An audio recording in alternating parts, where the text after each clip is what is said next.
You ever go about your life believing certain things to be facts? Gum takes 7 years to digest. Bulls hate the color red. Napoleon was a short guy. And King Kong had a deleted scene removed from the film after it frightened audiences at a test screening. Well, I hate to break it to you, but those first three just aren't true. Gum passes through your body normally. What's left of it just gets absorbed. Bulls are actually colorblind, so there is no way they'd be able to make out the color red to begin with. Napoleon was actually 5 feet 2 inches in French measurements at the time of his death, which is equal to 5 feet 6.5 inches in modern measurement units. And as for the infamous cut spider pit scene, well, that's another story. Let's go back a bit. In 1933, director Merian Cooper had a scene planned for his now absolute classic film, King Kong. In the movie, the crew members are shaken off of a log by Kong and are sent plummeting into the ravine below. Originally, what was waiting for them in the ravine was something far more sinister. A wide variety of creatures, including spiders, would descend upon the crew, devouring them. The story we've been told for decades now is that this scene was in the original test screening and terrified the audience so bad that Merian Cooper cut the footage from the film himself and might have possibly burned it. Over the preceding years, this supposed lost scene became infamous among movie fans and lost media hunters alike, with director Peter Jackson even making a recreation of the scene in 2005 when he made his version of King Kong. Except, here's the truth. The spider pit sequence doesn't exist. It never did. Allegedly, the scene was in the original script, which is likely why it made it into the novel released in 1932, a few months before the movie was released, and even had the sets and had test shots done. Which is where this photo most of us believe to be from the sequence itself came from. This is a test photo. To add further credence to the fact that this scene was never filmed, film historian Ray Morton, who literally wrote the book on King Kong back in 2005, which covers the entire history of the franchise up to that point, went through the original filming schedule for the film. Every single scene that was in the film was on that shooting schedule. But not the spider pit sequence. In July of 2021, Ray Morton appeared on the Kaiju Transmissions podcast to debunk the supposed lost scene. Can I debunk the other one? Yeah. The one that drives me Yeah, crazy? what's that? The spider pit sequence. Never filmed. That's it. End of. It was never filmed. There is no lost spider pit sequence, and that's that. So, okay, well, yeah. See, that's a little bit of a that is a little bit of a curveball because there's that note from Cooper that said that he screened it for like an executive or something, and that it stopped the movie. Yes. So Cooper made up a lot of stuff. Okay. Well. Okay. All right. You're sort of blowing my mind right now. Yeah. And I'll tell you why it was never filmed, but ask me the question. Okay. First. So my next thing was those photos. The behind the scenes photos that came from O'Brien's estate or whatever. What were those? So were those just test photos? Yep. Okay. That's exactly what they were. Yeah. And I'm not sure if it was Cooper that said it. It might have been O'Brien's wife, I think, said that he was really proud of the spider pit sequence and considered it some of his best animation. So let's unpack. I've heard that. Yeah. So let's unpack all this. Okay. So what? Yeah. So I'm going to give you the room to kind of unpack what the deal is with the spider pit sequence. Well, here's the thing: you always hear about the lost spider pit sequence. How come you never hear about the lost rooftop jump sequence or the lost triceratops in the tar pit sequence? And the reason you don't hear about them is, like the spider sequence, they were never filmed. So those were 3 sequences that were in the original script.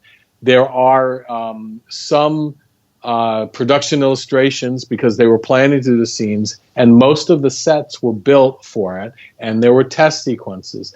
But the thing about King Kong is what people don't. One of the weird things people say about, is this B movie? It's like Kong was not a B movie. Kong was a really expensive film. It cost at the time double like what an A picture was in those days, a big budget studio spectacular. It cost twice what the average spectacular was, and it had budgetary issues, and basically they were told, you have to cut back on some of the sequences because this movie is just costing way too much. And Cooper made a decision. He cut the tar pit sequence, he cut the spider pit sequence, and he cut the jumping from rooftop sequence. The quote you always hear from Cooper is, he said, well, it stopped the story dead.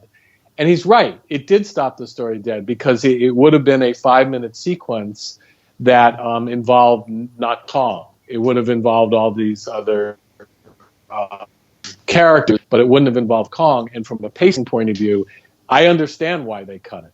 Okay, because it would have slowed the movie down. But the reason that I know it was never filmed is really simple. If you look at the production reports, it was never on the schedule. All the scenes in the movie that are in the film are on the production schedule. And I'm talking both about the animation production schedule and the live action shooting, because there was a live action portion and there was a miniature unit. They never filmed it. It's not in any of the production reports. And if you look at the production screenplay, those 3 sequences are all X'd out in the production screenplay because they knew they weren't going to film them. So where did those photos come from?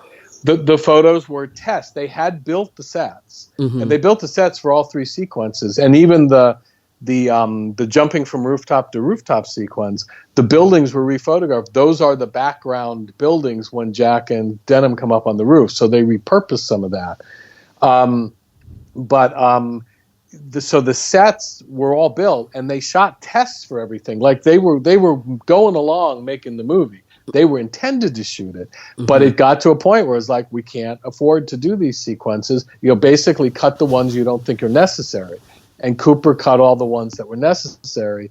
I don't know why he told that story about having it in a preview, except I think in his mind it could have been entirely memory. I mean, yeah. My thought is I think he was really excited about the sequence, and I think he was disappointed it wasn't in there.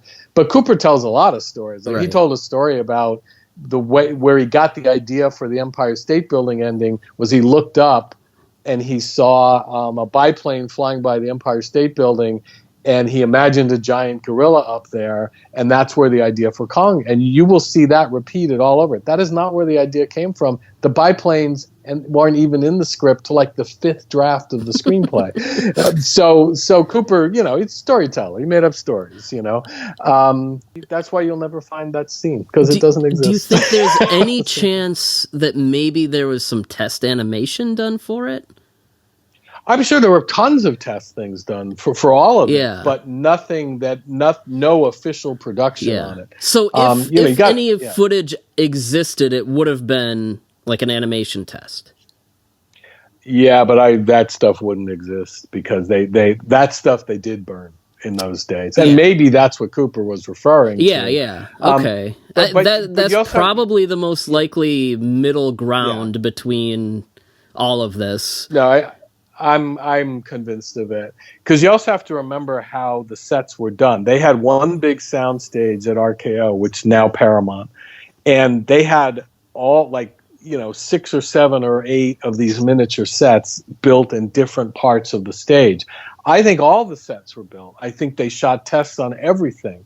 And that's where those still frames. And the thing is, it's only because those still frames came up that people said, oh, this is, there aren't any tests that I've seen of the tar pit sequence. So that's, nobody ever says, oh, that was filmed. There are test shots of the the jumping from building to building sequence. Nobody runs around saying that got filmed. I've seen the test shots from that. Unfortunately, any animation tests or any film tests, like you said, they used to just burn stuff willy-nilly back then. So, well, when you do special effects, you do this thing called a wedge test, and a wedge test is basically it's an exposure test, and that's what, when they say they shoot tests and things, that is often what they're referring to. What you're looking for is the right exposure to make, and I'm sure with animation tests they had to figure out, what the right flow, the number of actions per moment were. So I have no doubt there was tons of stuff, but that stuff went right to the burner right after that. Yeah. Like they never saved any of that stuff.